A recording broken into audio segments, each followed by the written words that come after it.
All right, today's a little bit of a weird one. In fact, it's a little bit peculiar. I wanted to share this information, but I certainly did not want to share it in big church, in the congregation, in front of everyone.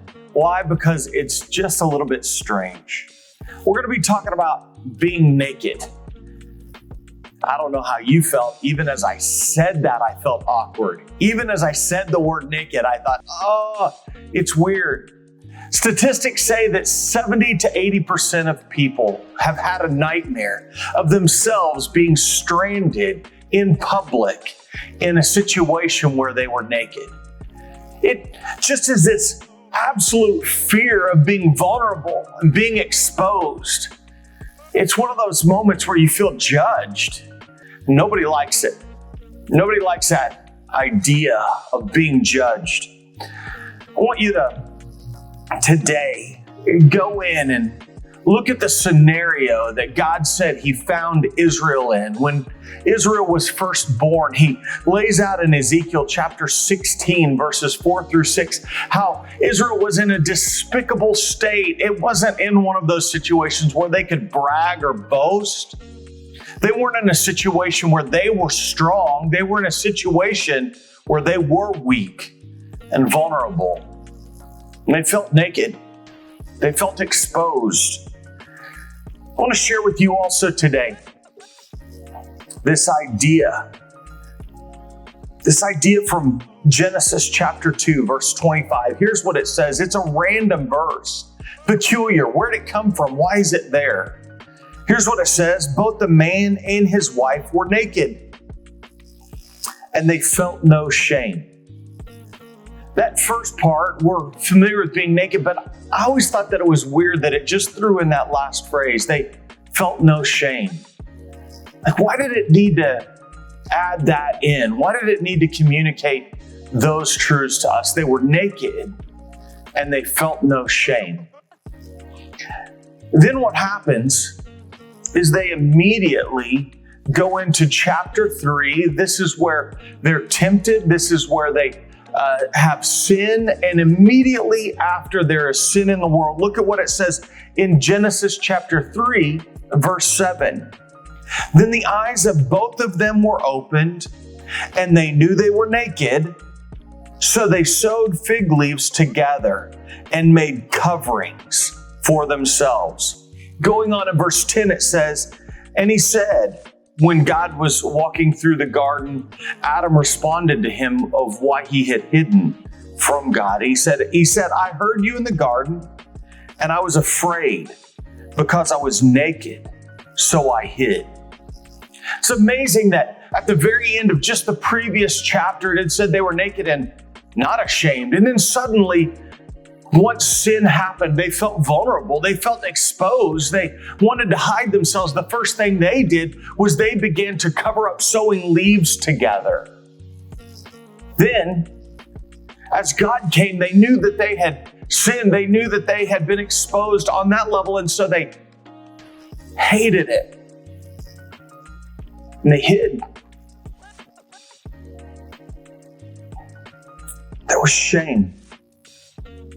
In fact, throughout the rest of the Old Testament, it talks about areas of nakedness. And you see in Isaiah chapter 20, verse 4, so the king of Assyria will lead the captives of Egypt and the exiles of Cush, young and old alike, stripped and barefoot with bared buttocks to Egypt's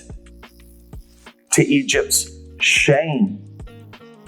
Exodus chapter 32, verse 25. This was during the golden calf. It says, Moses saw the people were out of control, for Aaron had let them get out of control, making them a laughingstock to their enemies. Ezekiel chapter 23, verse 29. They will treat you with hatred, take all you have worked for, and leave you stark naked, so that the shame of your debauchery will be exposed, both your depravity and promiscuity. Revelation chapter 16, verse 15 says it this way, look, I'm coming like a thief. Blessed is the one who is alert and remains clothed, so that he may not go around naked, and people see his shame. See, when we look at this idea, this isn't just a common dream to wake up in public naked. This is really something much deeper. This is who we are, feeling exposed, vulnerable. There's only a few people that we would ever feel comfortable. Most of the time as a child, you feel comfortable with it because you don't know any better and because the people taking care of you are obviously there for your well-being. Usually we don't share that sentiment with anyone else. It's foreign. We feel exposed and peculiar. What I see here is this story of shame that just comes at us when we think people are going to see our brokenness, when we believe people are going to see where we've failed, when we think people are going to see where we're not living up to the standard. Shame. God could have looked at Adam and Eve and said, shame on you.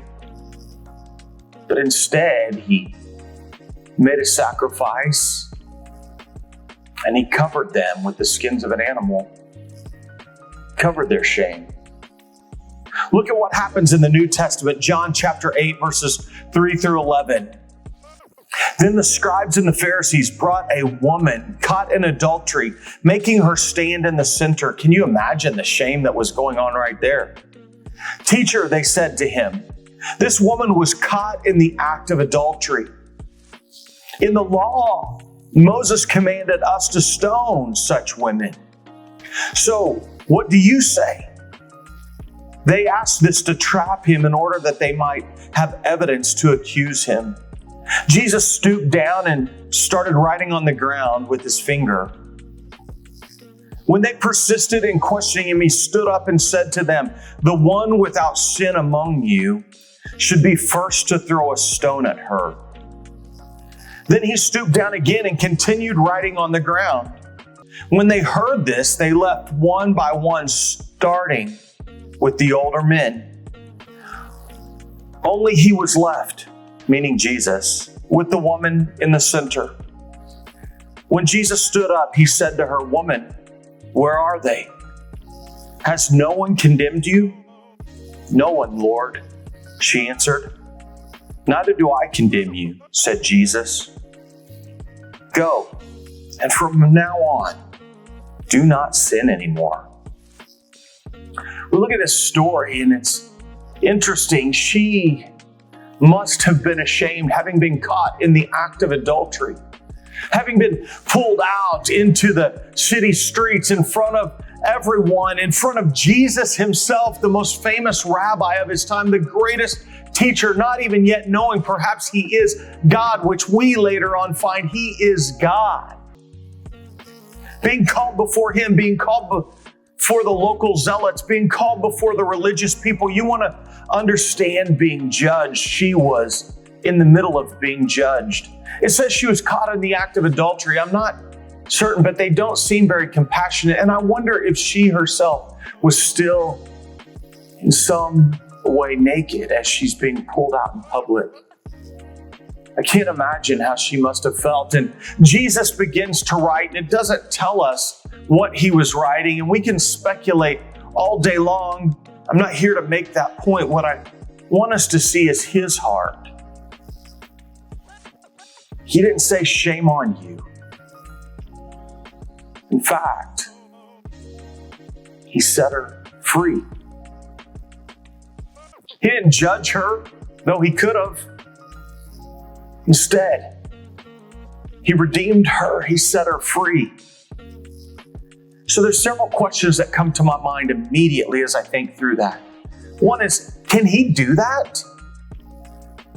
Does Jesus have the right to go against the law, what it seems like he's going against the law? Can he just overlook sin? How can he be righteous, meaning upholding the law, and merciful, meaning setting the sinner free at one time? As I'm looking at those ideas, I am reminded of this thought. It's from Matthew chapter 27, verse 35. Here's what it says. After crucifying him, They divided his clothes by casting lots. What does that say to me? Well, here Jesus was hanging on the cross,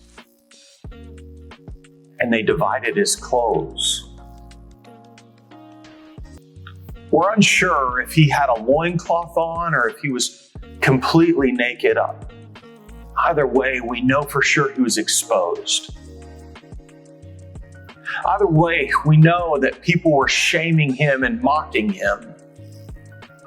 Either way, we know that he didn't have anything to hide. He was sinless. He had no sin. He had never sinned in his life. And here he was being mocked, ridiculed, shamed for things that he didn't deserve. I look at him and I go back to that question, how can he be righteous, upholding the law, and merciful, setting the sinner free at one time? And I realize that that is exactly what he was doing. He was upholding the law, which meant somebody had to die for our sin and shame. And then I see him on the cross, naked, ashamed, mocked. And I realize he took my shame. He took my exposure. He took my nakedness and endured it. I look at him and I realize he was upholding the law because he knew he would pay the debt.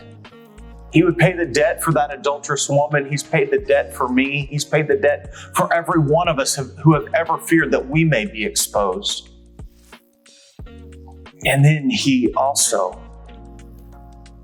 is merciful by giving us the opportunity to say, Jesus, it's you that I trust, not myself. So in the next sermon, we're going to look at this phrase, clothed in Christ. And before we get there, I wanted us to just reflect on what it was to not be clothed. What a joy that is. Have a great day. And if you've never received Jesus as your Lord, if you've never trusted him, please text the word HOPE to 417-256-3128. Have a good day.